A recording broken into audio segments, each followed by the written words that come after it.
আজকে আমরা যুক্তিবিদ্যা প্রথম পত্রের সপ্তম অধ্যায়ের আলোচনা শুরু করব ইনশাআল্লাহ। আজকের আলোচ্য বিষয় আরোহ ও আরোহের ভিত্তি।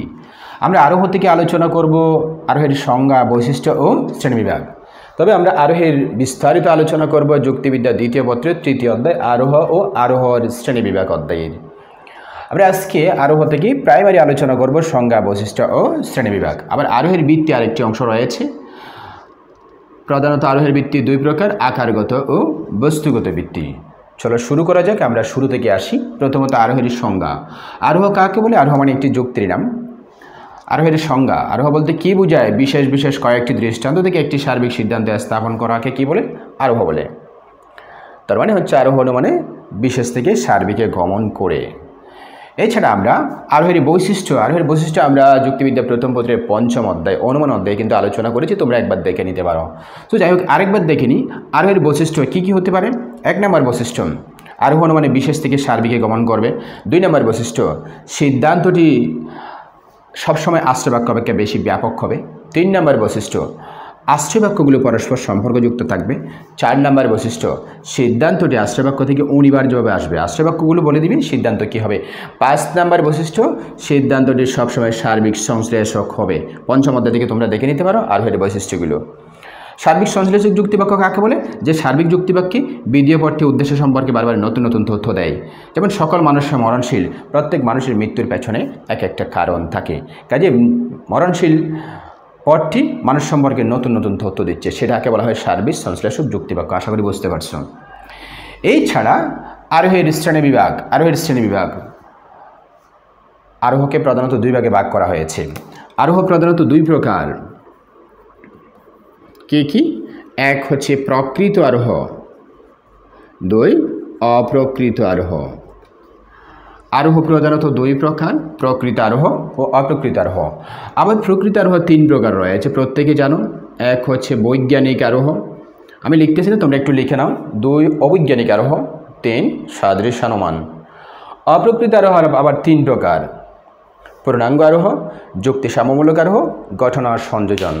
জাস্ট তোমরা এমসিকিউর জন্য এবং জ্ঞানমূলক প্রশ্নের জন্য জেনে রাখতে পারো, কারণ আরোহের শ্রেণীবিভাগ নিয়ে বিস্তারিত আলোচনা হবে যুক্তিবিদ্যা দ্বিতীয় পত্রের তৃতীয় অধ্যায়ে, আরোহের প্রকার অধ্যায়ে।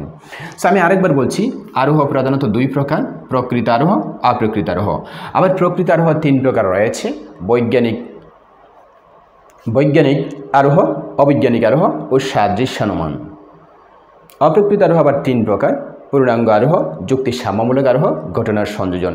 এই ছয়টা প্রকার নিয়ে বিস্তারিত আলোচনা হবে যুক্তিবিদ্যা দ্বিতীয় পত্রের তৃতীয় অধ্যায়ে। সো তোমরা আরোহের অংশ থেকে সংজ্ঞা কী, বৈশিষ্ট্য কী, শ্রেণীবিভাগের প্রাথমিক ধারণা, এই অংশ থেকে কেবলমাত্র জ্ঞানমূলক প্রশ্ন, অনুধাবনমূলক প্রশ্ন এবং এমসিকিউ এর প্রশ্ন হবে। এই অধ্যায় থেকে সৃজনশীল প্রশ্ন আসবে হচ্ছে এই পার্ট থেকে, আরোহের ভিত্তি থেকে। এবার আমরা যাব অত্যন্ত গুরুত্বপূর্ণ অংশ, আরোহের ভিত্তি এর আলোচনায়। আরোহের ভিত্তি কি? এক কথায় আরোহ মানে একটি যুক্তির নাম। এই যুক্তিটা যেসব বিষয়ের উপর নির্ভর করে গঠিত, সেই বিষয়গুলোকে বলা হয় আরোহের ভিত্তি। আরোহের ভিত্তিকে প্রধানত দুই ভাগে ভাগ করা হয়েছে। একটি হচ্ছে আকারগত ভিত্তি, দ্বিতীয়ত হচ্ছে বস্তুগত ভিত্তি। আকারগত ভিত্তি মানে হচ্ছে এই আরোহের যুক্তিটা কিসের উপর ভিত্তি করে প্রতিষ্ঠিত। আমরা যে একটি যুক্তি গঠন করলাম, রনি হয় মরণশীল, জনি হয় মরণশীল, টমি হয় মরণশীল, সুতরাং সকল মানুষের মরণশীল, এক বাক্যের সিদ্ধান্ত একটা গঠন করে ফেলেছি। এটা কার উপর নির্ভর করে প্রতিষ্ঠিত, সেটাকে বলা হয় আরোহের ভিত্তি। আমি আবার বলছি, আরোহের ভিত্তি প্রধানত দুই প্রকার। এক হচ্ছে আকারগত ভিত্তি, দুই হচ্ছে বস্তুগত ভিত্তি। আকারগত ভিত্তি আবার দুই প্রকার রয়েছে। কি কি? এক হচ্ছে প্রকৃতির নিয়মানুবর্তিতা নীতি, প্রকৃতির নিয়মানুবর্তিতা নীতি। দুই হল কার্যকারণ নিয়ম।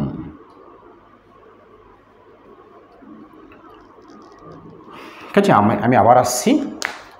আরোহের আকারগত ভিত্তি, তার মানে হচ্ছে আরোহের যুক্তিটা কিসের উপর নির্ভর করে সিদ্ধান্ত গঠন করেছে, প্রতিষ্ঠিত হয়েছে কিসের উপর নির্ভর করে। সো আরোহের আকারগত ভিত্তি দুই প্রকারের, প্রকৃতির নিয়মানুবর্তিতা নীতি, দুই নম্বর হচ্ছে কার্যকারণ নিয়ম। প্রথমত হচ্ছে প্রকৃতির নিয়ম। দেখো, রনি হয় মরণশীল, জনি হয় মরণশীল, টমি হয় মরণশীল। তিনজন মানুষের মৃত্যু দেখে প্রকৃতির উপরে বিশ্বাস রেখে, তার মানে হচ্ছে হজরত আদম আলাইহিসসালাম থেকে এ পর্যন্ত যত মানুষ এসেছে প্রত্যেকে মারা গেছে। আমরাও কদিন পরে মারা যাব, আগামীতে যারা আসবে তারাও কিন্তু মারা যাবে। প্রকৃতির এই নিয়মের উপর বিশ্বাস রেখে সিদ্ধান্ত গঠন করে ফেলেছি সকল মানুষ হয় মরণশীল। কাজেই প্রকৃতির নিয়মের উপর ভিত্তি করে তিনটে আশ্রয়বাক্য থেকে সিদ্ধান্ত গঠন করে ফেলেছি, সার্বিক সিদ্ধান্ত ওই শ্রেণীর সবার সম্পর্কে। আমরা প্রকৃতির নিয়ম অনুসরণ করে আমরা সিদ্ধান্ত নিতে পারি দুনিয়ার সব মানুষ মারা যাবে। এরপর হচ্ছে আকারগত ভিত্তির আরেকটি প্রকার হচ্ছে কার্যকারণ নিয়ম। তার মানে হচ্ছে পৃথিবীর প্রত্যেকটা কার্যের পেছনে কী থাকে? কারণ থাকে। বিনা কারণে কোনো কার্য সংগঠিত হয় না। কাজেই এই জগৎ সংসারে যত মানুষ আছে প্রত্যেক মানুষের মৃত্যুর পেছনে একটা কারণ থাকবে। রনি মরার পেছনে কারণ থাকবে, জনিও মরার পেছনে একটা কারণ থাকবে, টমি মরার পেছনে একটা কারণ থাকবে। এভাবে পৃথিবীর প্রত্যেকটা মানুষের মৃত্যু নামক কার্যটা একটা কারণে সংগঠিত হবে। কাজে কার্যকারণ নিয়মের ভিত্তিতেও আমরা সিদ্ধান্ত টানতে পারি পৃথিবীর সকল মানুষ হয় মরণশীল। কাজে আমরা জানলাম আরোহের আকারগত ভিত্তি দুই প্রকারের, একটা হচ্ছে প্রকৃতির নিয়মানুবর্তিত নীতি, আরেকটা হচ্ছে কার্যকারণ নিয়ম। কাজে আমরা জানলাম আরোহের আকারগত ভিত্তি দুটি, প্রকৃতির নিয়মানুবর্তিত নীতি ও কার্যকারণ নিয়ম। তোমরা প্রকৃতির নিয়মানুবর্তিত নীতি ও কার্যকারণ নিয়ম সম্পর্কে কিছু মৌলিক বক্তব্য অবশ্যই নোট করে রাখবে। প্রকৃতির নিয়মানুবর্তিত নীতি কি? এক কথায় প্রকৃতি সবসময় একই নিয়মে চলে, এই নিয়মের কোনো পরিবর্তন হয় না। প্রকৃতি একটি বিশ্বজনীন নিয়ম। প্রকৃতিতে যা কিছু করতে থাকে তা একই নিয়মে করতে থাকে। বর্ষাকালে বৃষ্টি হয়, শীতকালে ঠান্ডা লাগবে, মানুষ জন্মালে তাকে অবশ্যই মরতে হবে। যে সমস্ত কারণে ঘূর্ণিঝড় মহামারী জলোচ্ছ্বাস হয়, সে সমস্ত কারণগুলো যদি আবারও দেখা দেয় তাহলে ঘূর্ণিঝড় মহামারী জলোচ্ছ্বাস হবে। এটাই প্রকৃতির নিয়ম। এছাড়া কার্যকারণ নিয়ম, প্রত্যেকটা কার্যের পিছনে কী থাকে? কারণ থাকে। বিনা কারণে কোনো কার্য সংগঠিত হয় না।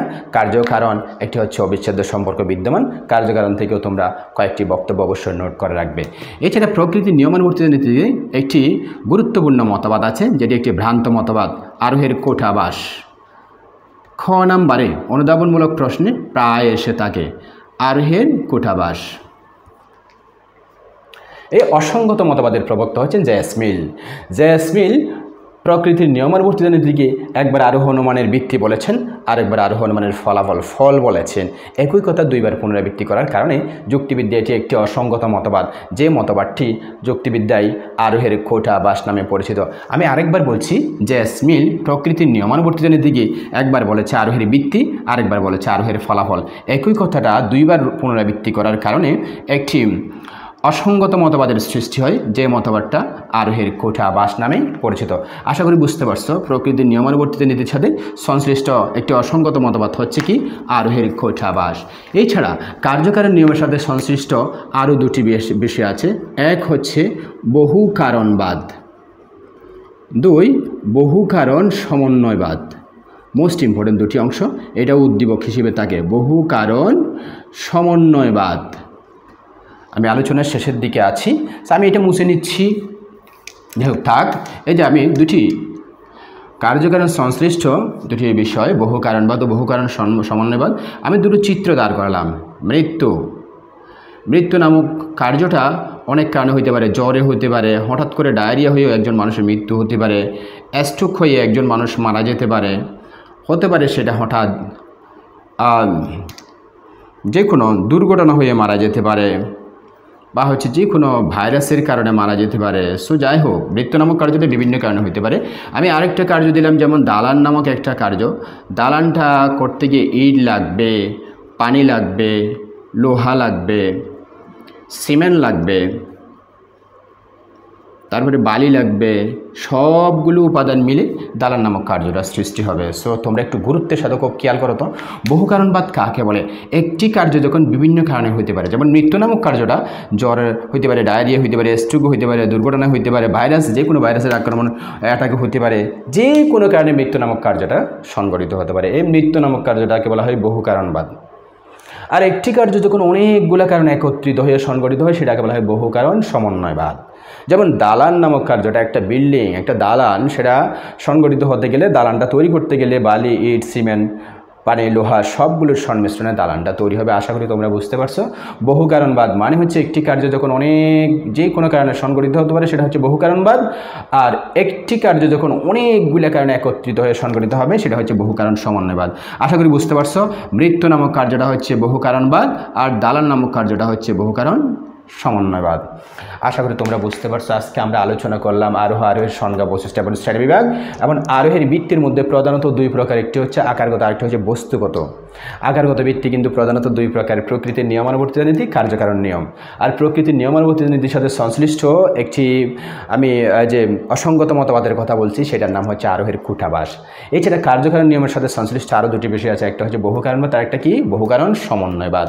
একদম ইজি এই অধ্যায়ের আলোচনাগুলো, এই জন্য তোমরা একটু আমার লেকচারটা বুঝে সাথে পাঠ্য বইটা পাশে রেখে একদম নোট করে নিবা।